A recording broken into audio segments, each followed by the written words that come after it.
कसम संविधान की। ये वक्त है बड़े मुद्दों पर बड़ी बहस का। नमस्कार, मैं हूं दीपक चौरसिया। बिहार के शिक्षा मंत्री चंद्रशेखर यादव ने श्री रामचरितमानस पर एक बार फिर विवादित बयान दिया है। इस बार उन्होंने मानस ग्रंथ की तुलना पोटेशियम साइनाइड से की। खास बात यह है कि उन्होंने ये बयान हिंदी दिवस पर हिंदी के सम्मान में रखे गए कार्यक्रम में दिया। उनके विरोधी कह रहे हैं कि हिंदी का सम्मान करते करते मंत्री जी ने रामचरितमानस का अपमान कर दिया। मानस पर बयान आया तो सियासी घमासान भी लाया। बीजेपी ने इसे वोट के लिए हिंदू आस्था पर चोट बता दिया। बीजेपी नेता संबित पात्रा ने तो नीतीश कुमार के शिक्षा मंत्री के बयान पर उनको चुनौती दे डाली। पूछा कि हिम्मत है कि वो ऐसा बयान देने वाली पार्टी और उसके नेता को बाहर कर दे। बयान सुलगा तो बिहार के डिप्टी सीएम तेजस्वी यादव ने कहा कि मंत्री इस तरह के बयान देने के बजाय अपना विभाग संभाले। तो दूसरी तरफ जेडीयू से लेकर आरजेडी के कई नेता भी अपने मंत्री के बयान को पर्सनल बताकर बचते दिखाई दिए। साफ करा कि ऐसा बयान ठीक नहीं है। यानी बिहार के शिक्षा मंत्री चंद्रशेखर की पार्टी के नेता भी ये मान रहे हैं कि बयान समाज के लिए सही नहीं है, इनसे दूर रहना चाहिए। फिर भी सवाल तो उठता ही है कि आखिर सनातन और मानस पर जिस तरह के बयान दिए जा रहे हैं वो क्यों दिए जा रहे हैं। शिक्षा मंत्री आखिरकार रामचरितमानस पर भी बेतुका बयान क्यों दे रहे हैं। सवाल ये भी है कि क्या धर्म के अपमान से सियासी नफा अनुसार तौलने की कोशिश की जा रही है।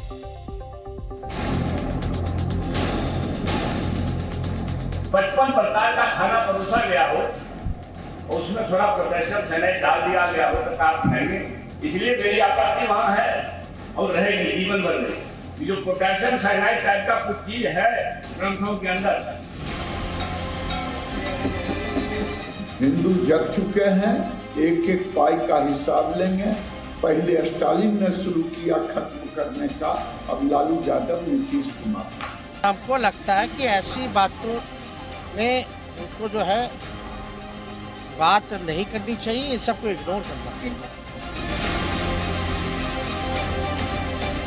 आज दिन तक सोनिया गांधी चुप है। असल में एजेंडा माता सोनिया और बेटा राहुल का है। आप में हिम्मत है उस पॉलिटिकल पार्टी को और उसके इस नेता को बॉयकॉट कर सकते हैं क्या?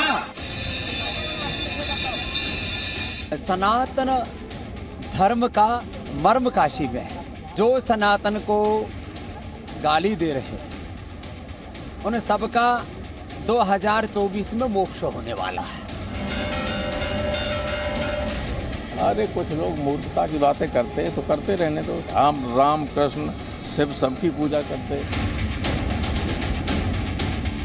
कुछ बयान ऐसे जो लगता है कि आहत करने वाला है, बचना चाहिए, परहेज करना चाहिए ऐसे बयानों से। यह दर्शाता है कि या तो मानसिक रूप से बीमार हो चुके हैं या फिर तुष्टीकरण की नीति अपनाकर किसी एक समुदाय के वोट को लेने के लिए साजिश कर रहे हैं। इस प्रकार की भाषा का प्रयोग पहले भी उन्होंने किया है, तो वो शिक्षा मंत्री होने के लायक ही नहीं है। और ऐसे मंत्री को मेंटल हॉस्पिटल भेजना चाहिए जहां उसकी मानसिक स्थिति का इलाज किया जाता है। ठीक है, तो आज इसी पर बड़ी बहस होगी। इसके पीछे की राजनीति को भी समझने की कोशिश करेंगे। हमारे साथ कौन कौन है मैं बता दूं आपको। लेफ्ट के नेता विवेक श्रीवास्तव जी मेरे साथ हैं। प्रोफेसर गंगा साहेब मीना जेएनयू के प्रोफेसर हैं, वो मेरे साथ हैं। प्रोफेसर संगीत रागी पॉलिटिकल एनालिस्ट है, प्रोफेसर हैं, वो मेरे साथ हैं। आनंद दुबे जी शिवसेना के राष्ट्रीय प्रवक्ता, उद्धव ठाकरे गुट के, वो मेरे साथ हैं। प्रोफेसर सुबोध मेहता आरजेडी के प्रवक्ता, वो मेरे साथ हैं। प्रेम शुक्ला जी बीजेपी के राष्ट्रीय प्रवक्ता, वो मेरे साथ हैं। सुबोध मेहता जी, मेरा पहला और सीधा सवाल, क्या रामचरितमानस पोटेशियम साइनाइड है? आप हमसे पूछ रहे हैं दीपक जी? बिल्कुल सुबोध जी। प्रोफेसर साहब आप ही से देखिए दीपक जी, सबसे बड़ी बात है कि जो अभी रामचरितमानस को लेके जनवरी के महीने से जो बात कही है माननीय मंत्री चंद्रशेखर जी ने, तो हम जानते हैं कि समाज में बहुत सारी ऐसी कुरीतियां हैं। उन कुरीतियों को हटाने के लिए लगातार जो है सनातन धर्म में, हिंदू धर्म में ये रिफॉर्म हुए हैं। तो आप हमें ये देखिए कि समाज में ऐसी कुरीतियां हैं, उसको हटाने की वो बात कर रहे हैं। लेकिन आज वाली जो बात है कि उन्होंने जो बोला, दीपक जी सुन लीजिए ना, पहले उन्होंने जो बोला कि 55 जो है खाना परोस दे 55 तरह के, और उसमें अगर एक खाना अगर खराब हो तो ये साइनाइड की तरह है। तो मुझे ये वाजिब है कि जैसे कि rotten apple spoils the whole bunch, उनको शब्दों में चयन करते वक्त जो है ध्यान देना चाहिए। और साइनाइड हम जानते हैं कि एक बहुत ही खतरनाक तरीके का कंपाउंड है, और इस कंपाउंड का नाम ना लेकर कुछ ऐसे शब्दों का चयन करें ताकि जो हम डिस्कशन करना चाह रहे हैं, धर्म के ऊपर बहुत आसान चीज नहीं है इस पे डिस्कशन करना, लेकिन हम डिस्कशन कर रहे हैं तो ऐसे शब्दों का हम माननीय मंत्री जी से भी हम कह रहे हैं, और हमारे सम्मानित नेता माननीय तेजस्वी प्रसाद यादव जी ने भी बोला है कि हम डेवलपमेंट मॉडल लेकर आए हैं बिहार के लिए। इंडिया अलायंस डेवलपमेंट मॉडल पे बात कर रही है। आप जानते हैं दीपक जी कि लगातार हमने 2020 के चुनाव में पढ़ाई, दवाई, कमाई, सिंचाई, सुनवाई, महंगाई और कार्रवाई की सरकार देने का वादा किया था। तो हमारा मॉडल डेवलपमेंट मॉडल है, लेकिन कहीं ना कहीं कुछ ऐसी बातें निकल के चली जाती है जो समाज में आज भी तार्किक है और संविधान इसको जो है परमिट नहीं करता है। इन बातों को डेलिबरेटिव डिस्कशन से ही हम इसको रिफॉर्म कर सकते हैं। अच्छा, सुबोध मेहता जी, अगर चंद्रशेखर जी का बयान गलत है तो आप सजा दीजिए, मंत्री पद से हटाइए।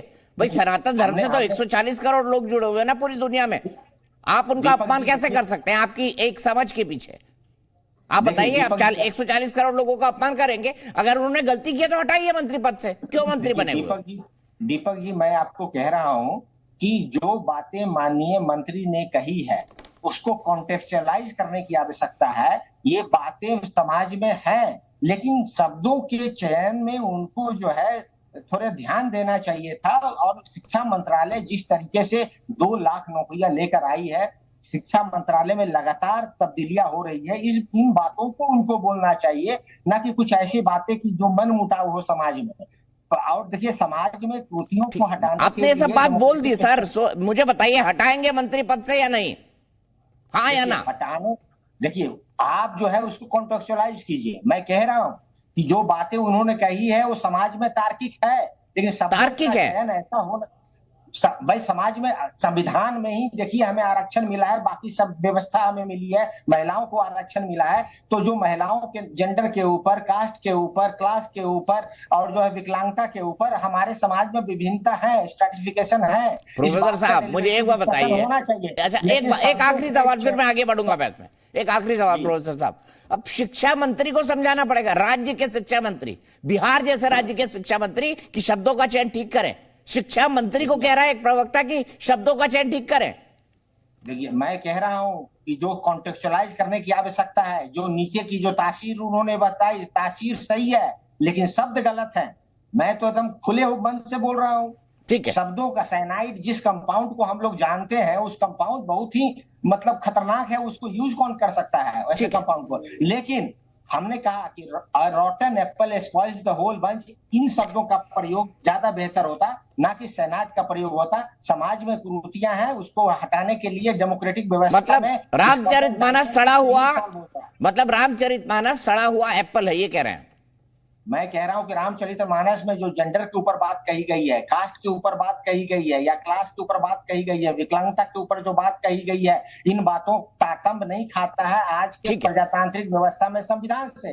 तो संविधान में जो मूल्य है, उस मूल्य देश संविधान से चलेगा, मनुस्मृति से नहीं चलेगा। ये बात लगातार हमने कही है, लेकिन कुछ शब्दों का चयन जो है वो हम लोग डेलिबरेटिव डिस्कशन में ठीक करें, चाहे हम हो, आप हो या माननीय मंत्री हो। प्रेम शुक्ला जी, शब्दों का चयन गलत है, बाकी सब चलता है। बाकी सब चलता नहीं है, बाकी सब समाज में है। बाकी सब समाज में है, माफ कीजिएगा प्रोफेसर साहब, सही कहा आपने, बाकी सब समाज में है, इसीलिए कहा चंद्रशेखर यादव ने।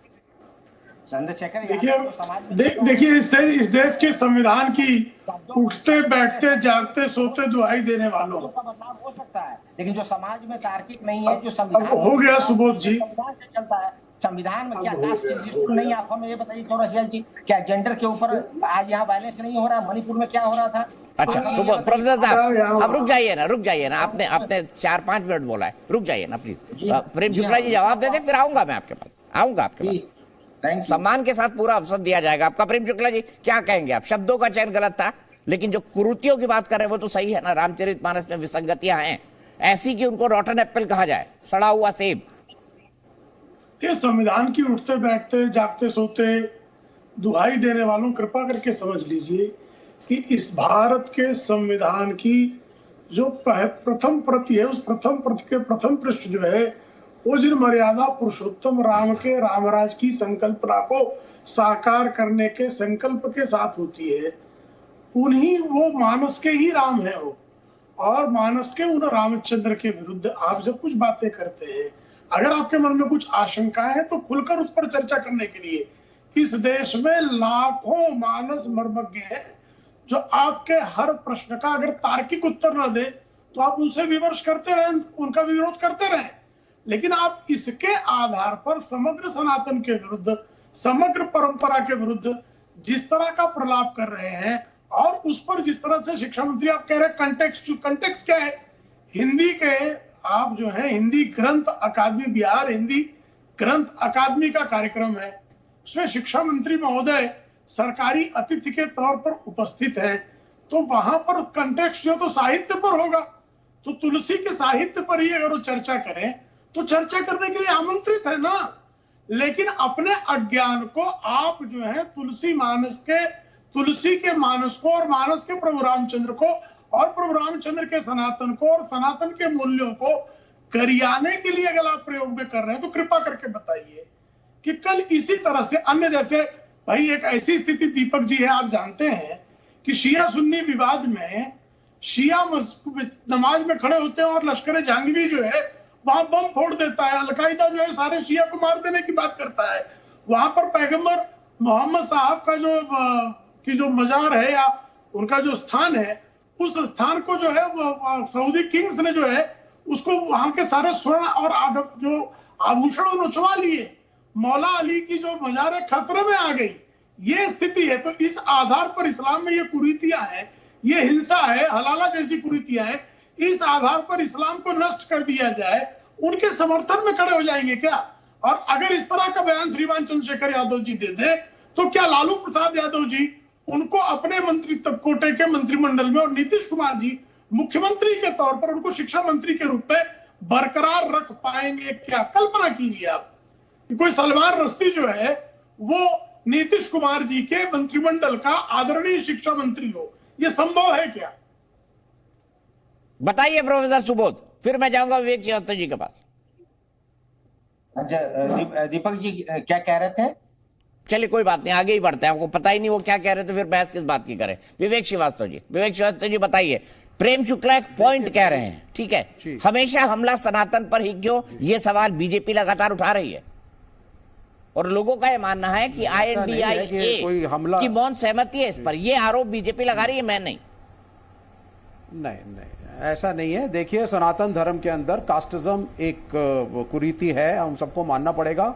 और मंडल कमीशन आया, बैकवर्डों को रिजर्वेशन मिला, अंबेडकर थे, अंबेडकर ने दलित रिजर्वेशन इस देश के अंदर शुरू किया। भाई सबसे पहले ये बता दीजिए, क्या रामचरितमानस पोटेशियम साइनाइड है, हाँ या ना? बस उसके बाद जो बोल रहा हूं बोलिए, मुझे कोई दिक्कत नहीं।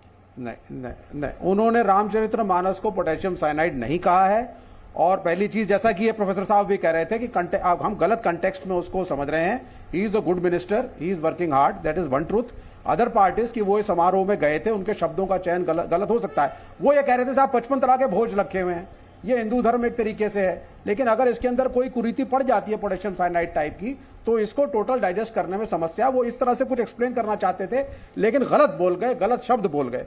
लेकिन इसका मतलब यह कि उनको कटघरे में खड़ा कर दो और बोल दो साहब आप रेजिग्नेशन दे दीजिए और आपने सनातन के ऊपर हमला कर दिया, ये गलत चीजें हैं। किसी देवी देवता, किसी प्रभु, किसी ईश्वर के ऊपर उन्होंने कोई हमला नहीं किया है, हिंदू धर्म के ऊपर कोई हमला नहीं किया हुआ है। वो एक है, देखिए आपको मानना पड़ेगा कि आरजेडी हो गई, समाजवादी पार्टी हो गई, बहुजन समाज पार्टी, बहुत सारी जो पार्टियां हैं, इनका अस्तित्व मंडल कमीशन के बाद आरक्षण के रूप में आया, बहुत आंदोलन हुआ, उसके बाद ये खड़े हुए और मंडल के बाद कमंडल लाए ये, क्योंकि मंडल से खुश नहीं थे कमंडल वाले और सरकार को गिराया, ये भी सब जानते हैं। तो इसलिए हर चीज में शिया सुन्नी और इस्लाम ना लाएं। हिंदू रिफॉर्म्स की बात है, डिबेट को हिंदू रिफॉर्म्स पे रखिए। ये डाइवर्ट करना भारतीय जनता पार्टी की पुरानी नीति है। डिस्कशन इस्लाम पे भी हो रहे हैं इस देश में, इंटेलेक्चुअल हर फोरम पे हो रहे हैं, यूनिफॉर्म सिविल कोड पे हो रहे हैं कि मुसलमान मानेंगे नहीं मानेंगे क्या होगा। हम लोग ट्रिपल तलाक पे भी डिस्कशन करते हैं, हम लोग 4 बीबियों पे भी डिस्कशन करते हैं। तो डिस्कशन क्यों नहीं हो रहे हैं? सब पे डिस्कशन हो रहे हैं, मुस्लिम समाज में भी डिस्कशन हो रहे हैं। समय के साथ चीजें बदल रही हैं, पढ़ा लिखा मुसलमान एक ही ही is having only one wife. तो ये बहुत सारी चीजें हैं। हिंदू समाज के अंदर रिफॉर्म्स हुए, हिंदू समाज के अंदर पंडित जवाहरलाल नेहरू के समय में कानून बना कि एक हिंदू पुरुष सिर्फ एक ही स्त्री को रखेगा पत्नी के रूप में। हिंदू शास्त्रों के अंदर ऐसा कोई रिस्ट्रिक्शन नहीं है, लेकिन हमारे कॉन्स्टिट्यूशन ने, हमारे फाउंडिंग फादर्स ने रिफॉर्म किया और एक स्ट्रक्चर देश को दिया गया। तो ये आपको इसको इस कंटेक्स्ट में देखना पड़ेगा। शब्दों का चयन गलत था। संगीत रागी जी, बात तो सब कुछ चलता है जी। संगीत रागी जी, देखिए, कोई बात यदि एक बार कही जाए तो माना जाता है वो भूलवश हो गया हो, 2 बार कही जाए तो माना जा सकता है कि भाई वो मन में रही होगी, बात आ गई। यदि बार बार कहा जाए तो इसका मतलब ये है कि ये भूल से नहीं किया है, जानबूझ करके इस शब्द का प्रयोग किया जा रहा है। और एक बात मैं सबों को बताना चाहता हूं, आपके दर्शकों को, कि मनुस्मृति को जो गाली देते हैं, मुझे नहीं मालूम है कि उनमें से कितने लोगों ने मनुस्मृति को पढ़ा है, उसके कितने खंड हैं। कम से कम 56 वर्जन है मनुस्मृति के, और कौन ऑथेंटिक वर्जन है ये कहना बड़ा मुश्किल है। मनुस्मृति के बाद गीता को तो आदि स्मृति कहा जाता है, और स्मृतियां इसलिए होती थी कि एक समाज में उस प्रकार का कोड व्यवस्था थी। ऐसे उसके बाद कई स्मृतियां आती हैं। बृहस्पति स्मृति कितने लोगों को मालूम है, जाज्ञवल्क्य स्मृति कितने लोगों को मालूम है। लेकिन दिक्कत क्या है कि बिहार का शिक्षा मंत्री पढ़ा लिखा व्यक्ति नहीं है, उसे आप अशिक्षित अनपढ़ आदमी की कैटेगरी में डाल सकते हैं जो इस प्रकार की भाषा का प्रयोग करता हो, और वह भी खास करके रामायण जैसे महाकाव्य के लिए, रामचरितमानस के लिए। दूसरी बात, कहा जाता रहा है कि भाई जेंडर और वायलेंस, कौन सा ऐसा रामायण के अंदर प्रसंग है जिसमें ये कहा गया जेंडर के साथ जो है वो गलत की बात की गई हो। आप एक छोटा सा अपवाद को नियम के तौर पर रख दें। मैं उसी पर, प्रेम शुक्ला जी ने बहुत अच्छा कहा, कुरान के अंदर पृथ्वी चपटी है, हम कहते हैं, मॉडर्न साइंस कहता है पृथ्वी तो गोल है, तो क्या आप कुरान को खारिज कर देंगे? बहुत सारे इस्लाम के अंदर ऐसी दुष्प्रवृत्तियां हैं जिसे आज के सभ्य समाज के लिए वो कहीं से लायक नहीं है। किसी माई के लाल में, किसी इन नेताओं में किसी की हिम्मत है जो एक शब्द कुरान के खिलाफ बोल सके? जिस दिन बोलेंगे उनकी जीभ काट ली जाएगी। वो अपने जान बचाने के लिए सड़कों पर और बिल में घुसते हुए नजर पाए, चाहे वो लालू प्रसाद यादव हो या लालू प्रसाद यादव के बेटे हैं। यदि इन सबको स्वीकार किया जा रहा है, और मैं शुरू से ये बात कह रहा हूं कि सनातन को गाली देने का एक कार्य विभाजन हो गया है। नीतीश कुमार के मंत्रिमंडल का व्यक्ति इस प्रकार की भाषा बोल रहे हैं, और नीतीश कुमार के ऐसा नहीं बोलना चाहिए। अरे तो आप क्या कर रहे हैं? आप क्या घंटी बजा रहे हैं वहां पर बैठ के? मुख्यमंत्री हैं आप, क्या इस प्रकार की भाषा? मैं 10 सेकंड लूंगा। कोई यदि व्यक्ति यदि इस्लाम के बारे में बोल देता तो क्या वो मुख्यमंत्री के मंत्रिमंडल का हिस्सा बना रहता? नहीं बना रहता। ऐसा इसलिए हो रहा है क्योंकि जब ये लोग गाली देते हैं तो इनको पता है ऐसा गाली देने से लगता है मुसलमानों के मन में एक कंसोलिडेशन होता है कि देखो ये लोग जो हैं वो बीजेपी के खिलाफ हैं।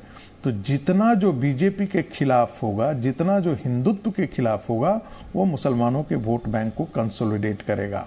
और जो बड़े लोग हैं वो कहेंगे कि नहीं नहीं नहीं नहीं, नहीं हम तो देखिए हम तो ऐसा बोल नहीं रहे थे।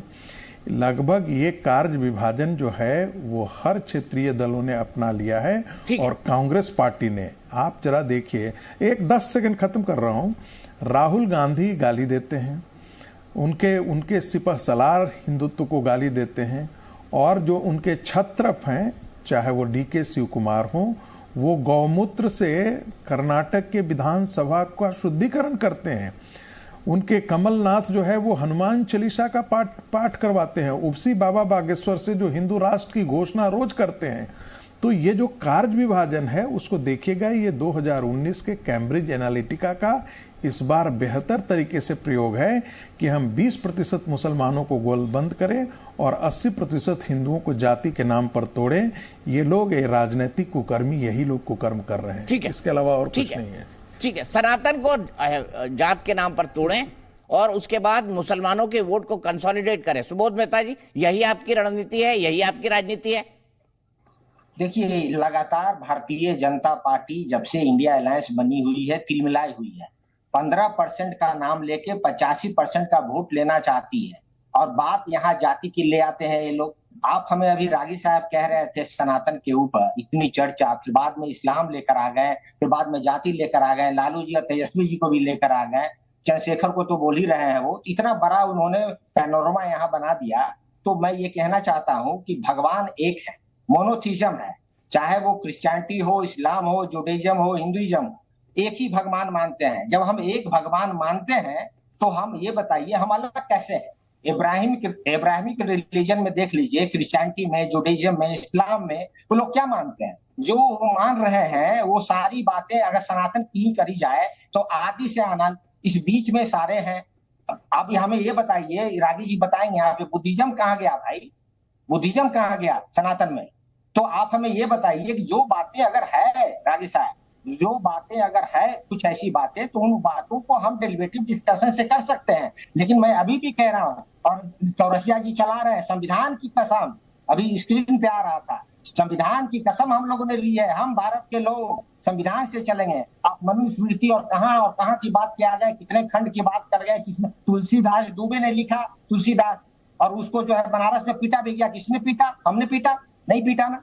लेकिन जो बातें अगर उसमें तार्किक नहीं है, उस बातों पर डिस्कशन मॉडर्न समाज में डेमोक्रेसी का मतलब ही है डेलिबरेटिव डिस्कशन, डाइसेंट जो है करके वहां पे कोई बातें निकाल दिया जाए। और गुरु पवन सिन्हा जी बताइए, बुद्धिज्म और साथ ही साथ रामचरितमानस और सनातन की कुरीतियां, और क्या वाकई सनातन ने कभी बुद्धिज्म को नुकसान पहुंचाया? सनातन ने बुद्धिज्म को नुकसान नहीं पहुंचाया है। और यहाँ पर ये भी हमें ध्यान रखना होगा कि जो भगवान बुद्ध है उन्हें हम अपना नवा भगवान का अवतार कहते हैं। और उसके अलावा ये भी जानकारी दुरुस्त होनी चाहिए कि वो उपनिषदीय व्यवस्था से पढ़े लिखे हैं और उन्होंने कभी किसी धर्म का विरोध नहीं किया। उन्होंने कुछ कुरीतियों का विरोध किया है बस, लेकिन उन्होंने कभी भी हिंदू से अलग हट के कोई धर्म नहीं चलाया, कोई पंथ नहीं चलाया। ये उसके बाद के लोगों ने अपने राजनीतिक हित साधने के लिए चलाया है। आज भी हम लोग भगवान बुद्ध को प्रणाम करते हैं। कितने लोग हैं जो विपश्यना के लिए जाते हैं आज भी, और वो सभी वर्गों के लोग हैं। तो भगवान बुद्ध को कभी भी इग्नोर नहीं किया गया सनातन में।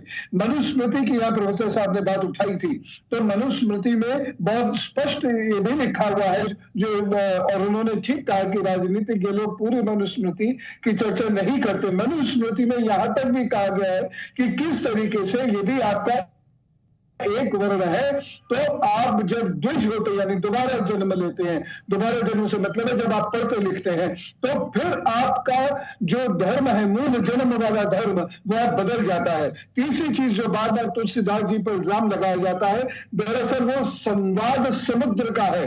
लेकिन तुलसीदास जी अगर अगले में ज्यादा प्रो ब्राह्मण होते तो रावण को कभी भी वह एक तरीके से विलेन नहीं बनाते, क्योंकि रावण ब्राह्मण है, लेकिन उन्होंने रावण को विलेन बनाया। मनुस्मृति की एक बात और बताता हूं, सामान्य सजा का जो प्रावधान है उससे 64 गुना अधिक सजा मिलेगी यदि कोई व्यक्ति ब्राह्मण है तो। इतने सख्त नियम है सनातन में। ठीक है, कुरीति आ गई और मैं उसको मानता हूँ, रिफॉर्म्स होना चाहिए, मैं ये भी मानता हूँ, लेकिन इसका मतलब ये नहीं उसको रिफॉर्म हुआ भी है। राजा राम मोहन राय से लेकर दयानंद सरस्वती तक। नहीं, ये सब गलत बोल रहे हैं पवन जी। उसके बारे में कितना कहां से आ गया भाई? बारे में कितना कुछ कहा, लगातार रिफॉर्म को तो आपने सनातन का पार्ट बता दिया यहाँ पर।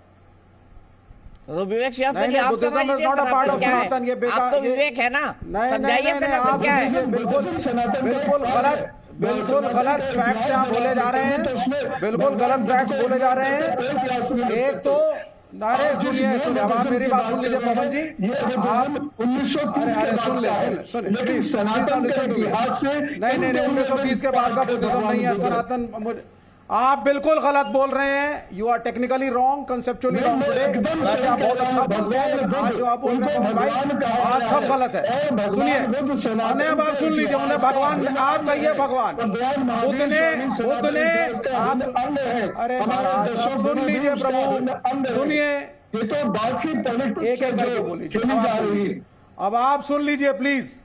बुद्धिज्म के अंदर ईश्वर का कंसेप्ट नहीं है। मात्र कर्मों का कंसेप्ट है, चमत्कारों का कंसेप्ट नहीं है, मूर्ति पूजा नहीं है। बुद्ध ने स्वयं कहा है मेरी पूजा। सुनिए पहले, अब आप पहले सुनिए, बुद्ध भगवान नहीं है। आपको हटाना होगा क्योंकि आप जैसे स्काइप पे बोलते हैं आवाज कटने लगती है। मैं सीधे संगीत रागी जी के पास जाता हूँ। अनफॉर्चुनेटली प्रेम शुक्ला जी भी जूम से जुड़े हुए हैं आज। तो संगीत रागी जी, आपके प्रिय मित्र विवेक श्रीवास्तव जी ज्ञान दे रहे हैं सनातन। अब बोलिए विवेक जी, आप बोलिए, आप मुकाबला। देखिए बात है, नहीं देखिए विवेक जी 10 सेकंड हम अपनी बात कर दूं, आप बोलिएगा। संगीत रागी जी बोलने दीजिए, विवेक जी कंक्लूड करिए प्लीज। मैं सिर्फ 10 सेकंड चाहता हूं। देखिए आज पवन भाई बिल्कुल गलत बोल रहे हैं, मैं इनकी बड़ी रिस्पेक्ट करता हूं, अच्छा बोलते हैं। आज टेक्निकली कंसेप्चुअली गलत है। बुद्धिज्म एक डिफरेंट कॉन्सेप्ट है, totally away from the Hindu religion. Idol worship, concept of God Buddhism के अंदर नहीं है। भगवान बुद्ध स्टेटमेंट ही गलत है। बुद्ध ने कहा है मैं भी भगवान नहीं हूं, आपकी तरह आम मनुष्य हूं। बुद्ध ने यह भी कहा है मेरी पूजा भी नहीं करनी है, आपको मेडिटेशन और ध्यान के हिसाब से आगे मोक्ष को प्राप्त करना है। पुष्यमित्र शुंग और अन्य ब्राह्मणों ने और अन्य ब्राह्मण राजाओं ने 64,000 बुद्ध स्तूपों को तोड़ा। बुद्धिज्म को यहां पे परसिक्यूट किया गया। ऐसे अनेकों भी जगह मिलती है हमको जहां पे बुद्ध स्तूपों को तोड़ करके मंदिरों का निर्माण हुआ। एक जगह बताइए, और आपको इसको मानना पड़ेगा। एक जगह बताइए, बाबा साहब एक जगह बताइए विवेक श्रीवास्तव जी। नहीं आप चेक करिए, अवशेष तोड़ के बनाए गए तो इतिहास बताइए ना, कौन सी जगह? अवशेष तो अयोध्या, अवशेष तो हर जगह मिलेंगे, अवशेष अयोध्या के मंदिर में भी मिले हैं, आप चेक करिए इसको जाकर के। अच्छा, वो भी एक डिस्प्यूटेड बात है, लेकिन उन्होंने क्लेम नहीं डाला। और आगे सुनिए, और सुन लीजिए, अंबेडकर जब दुखी हो गए, त्रस्त हो गए, तो उन्होंने कहा इस सनातन में दलितों को और मेरे समाज को कभी भी जस्टिस नहीं मिलेगा। बुद्धिज्म एक अकेला मेरे पास एक कंसेप्ट रह गया है जिसको मैं अपनाऊंगा, और उनके साथ अनेकों दलितों ने बुद्ध धर्म को अपनाया। यह है असली प्रोफेसर संगीत रागी जी एक जवाब। मैं आनंद दुबे जी और प्रोफेसर गंगा साहब भी बचे हुए हैं, उनके पास भी जाऊंगा, उनसे भी समझूंगा बुद्धिज्म जी। आपके बाद प्रोफेसर गंगा साहब। ये सही बात है कि बुद्धिज्म उन्होंने अपनाया, लेकिन उन्होंने यह भी कहा कि हमने महात्मा गांधी को वचन दिया था कि हम कम से कम हार्म करेंगे हिंदुइज्म को। जब हिंदू कोड बिल लाने की बात थी तो बुद्धिस्ट, जैन्स और बाकी लोग, यहाँ तक कि जिसे आप बनवासी कहते हैं, उनको भी हिंदू कोड बिल के अंदर दायरे में लाया। उनको अलग कोड बिल नहीं दिया बाबा साहब अम्बेडकर ने। उन्होंने साफ कहा, और बाबा साहब तो अम्बेडकर तो ये कहते भारत के अंदर हिंदू मुसलमान एकता हो ही नहीं सकती है, कि इस्लाम की थियोलॉजी इतना इंटॉलरेंट है, वो इतना अंदर से वायलेंट है कि वो दोनों हिंदू और मुस्लिम के समाज में सामाजिक एकता हो ही नहीं सकती। आप बाबा साहब अम्बेडकर की बात करते हैं, वो तो आर्यन इन्वेजन थियरी को नहीं, लेकिन देश के वामपंथी लंपट इतिहासकारों ने तो यही इस देश को बताया कि भाई इस देश में आर्यन इन्वेजन थियरी हुआ था। आर्यन इन्वेजन थियरी को मैक्स मूलर खत्म करके गए, बाबा साहब अम्बेडकर ने ही उसको क्रिटिसाइज किया, लेकिन कोई वामपंथी नहीं है। एक बात और बताना चाहता हूँ, एक चीज और, अरे भाई पढ़ लीजिएगा सर, पढ़ लीजिएगा, हम बताते हैं अभी आपको, अभी पढ़ते नहीं है, दिक्कत है, पढ़ते तो ये बोलते नहीं। नहीं, हम आरएसएस मत पढ़िए, मैं तो अम्बेडकर की बात कर रहा हूँ यार, आप तो आरएसएस। मैं भी अम्बेडकर की बात कर रहा हूँ। अरे इस्लाम ले आएंगे, बिना इस्लाम की मैं बात तो यही कह रहा हूँ कि लंपट वामपंथी इतिहासकारों ने कहा कि आर्यन इन्वेजन हुआ था, कमी थी, आर्यन इन्वेजन नहीं हुआ था, धर्म अपनाना पड़ा। एक ही धर्म में तो बता दीजिए साहब, एक बात यहाँ पर कहा, अपनाना पड़ा। सर मैंने हस्तक्षेप नहीं किया, मुझे पहले बोल जी। यदि उनको बुद्धिज्म से इतना ही घृणा था, बुद्धिज्म से इतना ही घृणा यदि बाबा साहब को, तो टेम्पल मूवमेंट वो चला रहे थे दलित उद्धार के लिए, वो तो बराबरी का हक मांग रहे थे। जब हिंदू समाज ने उनको बराबरी का हक नहीं दिया तो उनका विद्रोह जायज था। लेकिन ये भी ध्यान रखिए, उनको क्रिश्चियन बनाने की भी चाल चली गई थी, मुस्लिम बनाने के लिए चाल चली गई थी, सिख बनाने के लिए बात की गई थी, बाबा साहब ने सबों को रिजेक्ट कर दिया। ठीक है, अरे भाई यार पढ़ो तो सही है, बाबा साहब का लेटर है, बाबा साहब अम्बेडकर, हमने सब पढ़ा हुआ है, हम भाई बाबा साहब अम्बेडकर का ही और कथन है। मैं आप दोनों को रोकूंगा, बहुत दिलचस्प बहस है, इस पर आगे बढ़ सकते हैं, लेकिन प्रोफेसर गंगा साहब क्या कहेंगे संगीत रागी जी के उस पे बयान पर? देखिए दीपक जी, कार्यक्रम का नाम है कसम संविधान की, लेकिन लग ये रहा है कि आज आप कसम मानस की लेकर के आए हैं। तो कसम संविधान की बात करेंगे तो हम संविधान सम्मत मूल्यों के समर्थन में खड़े होंगे, उनको बचाने की कोशिश करेंगे। एक किताब विशेष को नहीं, कुछ आस्थाओं को नहीं, बल्कि इस हिंदुस्तान की विविधता को, इस डाइवर्सिटी को हम बचाने की कोशिश करेंगे। हमारे देश की खूबसूरती ये है कि यहाँ पर इतने विश्वासों के लोग हैं, इतने धर्मों, इतने आस्थाओं, इतने संप्रदायों के लोग हैं और मिलकर साथ रहते हैं। तो हमारी कोशिश ये होनी चाहिए कि कैसे हम इस विविधता को बचाएं, इस डाइवर्सिटी को बचाएं। इसमें अलग अलग एक्सट्रीम के लोग रहे हैं, एक बहुत ही अलग बात कर रहे हैं, उनसे दूसरी अलग बात कर रहे हैं, लेकिन दोनों लोग इसी हिंदुस्तान में रहते रहे हैं और बराबरी के साथ में अगल बगल में रहते रहे हैं। लेकिन आज हम जिस बात को लेकर चर्चा कर रहे हैं, हम ऐसा साबित करने की कोशिश कर रहे हैं कि एक किताब की किसी ने आलोचना कर दी तो उस आलोचना से पूरा एक धर्म या एक विश्वास खतरे में पड़ गया, या मानो पूरा देश खतरे में पड़ गया। पूरे देश को कोई खतरा नहीं है। हिंदुस्तान बहुत खूबसूरत देश है और उसको उसी खूबसूरती के साथ बाबा साहब अम्बेडकर की बात कर रहे हैं संगीत रागी जी। बाबा साहब अम्बेडकर ने जो 22 प्रतिज्ञाएं दी, आज उन 22 प्रतिज्ञाओं को आप यहाँ पे प्रस्तुत करें तो आप पाएंगे कि ये जो इन्होंने बिहार के शिक्षा मंत्री ने कहा है, उन्होंने सिर्फ एक किताब के बारे में कहा है। बाबा साहब अम्बेडकर ने तो हिंदू देवी देवताओं के बारे में कहा। उनकी जो टिप्पणियां हैं, वो टिप्पणियां अगर मैं सार्वजनिक रूप से कहूं, जो दिल्ली के एक मंत्री ने, राजेंद्र गौतम ने वो पढ़ी और उनको वहां मंत्रिमंडल से हटा दिया गया, वो प्रतिज्ञाएं बाबा साहब अम्बेडकर ने। आज बाबा साहब अम्बेडकर को सभी लोग अपने में शामिल करने की कोशिश कर रहे हैं, उनका सम्मान, क्योंकि बाबा साहब अम्बेडकर का सम्मान देश के बहुजन करते हैं, तो सभी पार्टियां उनसे कोई विरोध मोल नहीं लेना चाहती, उनसे दूर नहीं जाना चाहती, उनके अनुयायी बनने का दिखाने की कोशिश करती है। लेकिन बाबा साहब अम्बेडकर सभी धर्मों के प्रति, इस्लाम के प्रति भी, हिंदुइज्म के प्रति भी बहुत क्रिटिकल थे और उनकी उन आलोचनाओं को हमको पढ़ना चाहिए। बिल्कुल संगीत रागी जी उंगली हिला रहे हैं, लेकिन मैं पढ़ूं उन 22 प्रतिज्ञाओं को तो आप कहेंगे कि ये आप हिंदू धर्म के खिलाफ बोल रहे हैं। बाबा साहब अम्बेडकर ने वो खुल करके लिखा, खुल करके बोला। उन्होंने हमेशा जब भी, और उन्होंने कहा हिंदू धर्म तो एक ऐसी बहुमंजिली इमारत की तरह है, मेरे पास बिल्कुल वक्त नहीं बचा, आनंद दुबे जी के पास जाऊंगा। आनंद दुबे जी, आप किधर खड़े हैं? आप तो प्रखर हिंदुत्ववादी पार्टी हैं और सनातन के खिलाफ बयान आ रहे हैं लगातार। दीपक जी नमस्ते। बहुत कम समय आपने मुझे दिया और आप चाहते हैं कि मैं 1-8 मिनट में अपनी बात कह दूं, कोशिश करता हूं। अज्ञानता एक बीमारी है जिस पर ज्ञान के प्रकाश की दवा रूपी यंत्रणा से ही ठीक किया जा सकता है। चाहे चंद्रशेखर हो और चाहे स्टालिन हो, हम समझते हैं कि ये न तो सनातन जानते हैं न रामचरितमानस जानते हैं। इस धरती पर यदि कोई सामाजिक समरसता का सबसे बड़ा पुरोधा रहा है, सबसे बड़ा चरित्र रहा है, तो श्री राम भगवान, जिनके बचपन के सखा रहे निषाद राज उनके राज्याभिषेक में उनके सबसे बगल वाली सीट पर, जिसे आज की भाषा में वीवीआईपी सीट कहेंगे, उस पर बिठाया गया, ये कहकर कि निषाद राज, आप भले ही निषाद जाति से आते हो, मैं क्षत्रिय जाति से आता हूं, हम और आप एक हैं, एक समान हैं, आइए मेरे सखा, मेरे इस खुशी के क्षण में मेरे साथ रहिए। आज उस राम भगवान के रामचरितमानस पर नेता ऐसी बयानबाजी करते हैं, वो भी शिक्षा। आपके अलायंस के नेता है भाई, छोड़ दीजिए जी, आपके अलायंस के नेता है। दीपक जी छोड़ दीजिए इस बात को। यही तो दुर्भाग्य है कि अलायंस के नेता है, तो क्या हम उनका विरोध नहीं कर सकते? जो अज्ञानी हो, जिसके पास ज्ञान न हो, क्या हम उसका विरोध नहीं कर सकते? और अज्ञानी तभी ज्ञान पाएगा जब अच्छे व्यक्तियों के संपर्क में आएगा। आप ये जानते हैं साहब कि जब पारस परस कुघात सुहाई, जिस प्रकार पारस के संपर्क में आने पर लोहा भी स्वर्ण बन जाता है, उसी प्रकार शायद इंडिया में आने के बाद जिस दल के नेताओं को अज्ञानता ने घेर रखा है, अज्ञानता का राहु ग्रस रहा है, शायद वो भी स्वर्णिम बन जाए, वो भी सुधर जाए। इसीलिए तो ये इंडिया बना हुआ है ना। स्टालिन को नहीं आशावादी है, नहीं पता। चलो मैं आपको मैं उदयनिधि स्टालिन का नंबर भी देता हूँ, उदयनिधि स्टालिन का नंबर भी देता हूँ और चंद्रशेखर का भी नंबर देता हूँ। और आप एक बार फोन कर लीजिए और बताइए उनको सनातन का ज्ञान क्या है, फिर देखिए आपका क्या होता है। फोन करेंगे, उन्हें ज्ञान भी देंगे और ज्ञान क्या होगा, मार डालेंगे। क्या होगा, मार डालेंगे, मुझे फांसी दे देंगे, मेरी हत्या कर, ये इस तरह क्या होगा दीपक जी?